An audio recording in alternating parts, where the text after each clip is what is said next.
ரூபா வாடகை மேக்ஸிமம். இதில் கம்மியாக இருக்கிறது பெட்டர். ஓகே. வீட்டு வாடகை பிட்வீன் 12,000 to 15,000. அதுக்கு மேலே போகக்கூடாது. ஆளுக்கு ஒரு பஸ் பாஸு 3000 ரூபா. 2 பேரும் வேலைக்கு போகிறாங்க. 3000 ரூபா பஸ் பாஸு 18,000 ரூபா. கம்பெனியிலே ஹெல்த் இன்சூரன்ஸ் இருந்தால் பெட்டர். கம்பெனியில் ஹெல்த் இன்சூரன்ஸ் இல்லை அப்படிங்கிற பட்சத்தில் ஹெல்த் இன்சூரன்ஸ் தேவை. அது மாதம் 1000 ரூபா ஆகிடும் 2 பேருக்கும். மினிமம் நல்ல பிளான் ஒன்று போட்டிங்கன்னா மாதம். ஸோ அப்போ 15,000 ரூபா உங்களுக்கு வாடகை.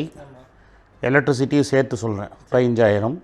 3000 ரூபா பஸ் பாஸு இல்லாட்டா ட்ரெயின் பாஸு.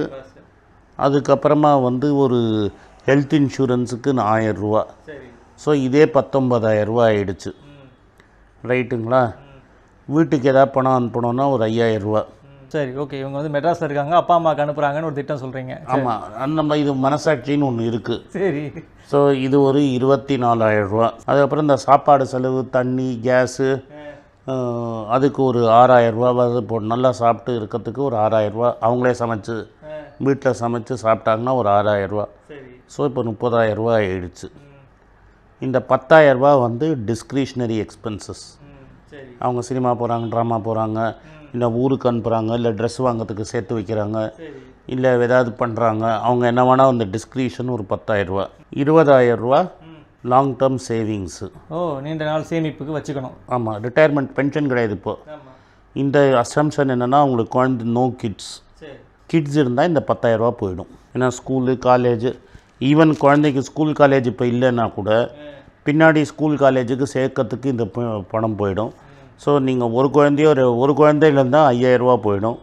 2 குழந்தைங்க இருந்தால் 10,000 ரூபா போயிடும். நீங்கள் ஒரு அடிப்படையான ஒரு பாலிசி வச்சுட்டு சொல்கிறீங்க. அதாவது சம்பாதிக்கிறதுல 50% தான் நீங்கள் செலவு பண்ணணும், மிச்ச 50% 20% தான், 30% தான் நான் சேவ் பண்ணணும். இல்லை, நீங்கள் சொல்கிறது இந்த 10,000 + 20,000 நீங்கள் சேர்த்தீங்க. டிஸ்கிரிப்ஷன் நீங்கள் சேர்த்திங்கன்னா ரொம்ப நல்லது. சேர்த்திங்கன்னா 30,000 ரூபா நீங்கள் சேமிக்க சொல்கிறீங்க. அப்போ நீங்கள் அப்பர் மிடில் கிளாஸாக மாறிடுவீங்க. 28 32 வயசு இருக்கிறவனுக்கு கேரியர் 50 வயசில் முடிஞ்சிடும். டெஃபினட். இன்றைக்கி இருக்கிற இது 60 வயசு வரைக்கும் செகண்ட் ஜாப் வேறு ஏதாவது நீங்கள் பார்ட் டைம் ஜாபாக இருக்கலாம்.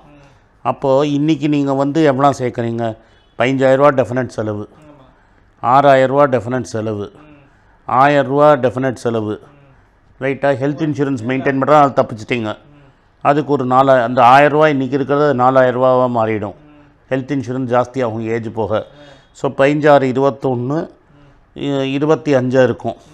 இன்றைக்கி 25,000 ரூபா செலவழிக்கிறேன்னா நீங்கள் 50 வயசு இருக்காச்சும் இதே லைஃப் ஸ்டைல் மெயின்டைன் பண்ணுறதுக்கு உங்களுக்கு 50,000 ரூபா வேணும். 50,000 மாதத்துக்கு வேணுன்னா 6 லட்ச ரூபா வேணும். 6 லட்ச ரூபா உங்களுக்கு வேணும்னா உங்கள் கார்பஸ் 60லேருந்து 70 லட்ச ரூபா கையில் இருக்கணும். நீங்கள் இந்த 20,000 ரூபாவை 20 வருஷத்துக்கு சேர்த்திங்கன்னா தான் உங்களுக்கு இந்த 6 லட்ச ரூபா ரிட்டையர்மெண்ட் ஸ்டேஜில் வரும். 50 வயசுலேயே நீங்கள் விட்டுட்டு நீங்கள் இன்னொரு 1 லட்ச ரூபா சம்பாதிச்சிங்கன்னா அப்போ இன்னும் ஃபாஸ்ட்டாக இந்த கார்பஸை நீங்கள் க்ரோ பண்ணுவீங்க.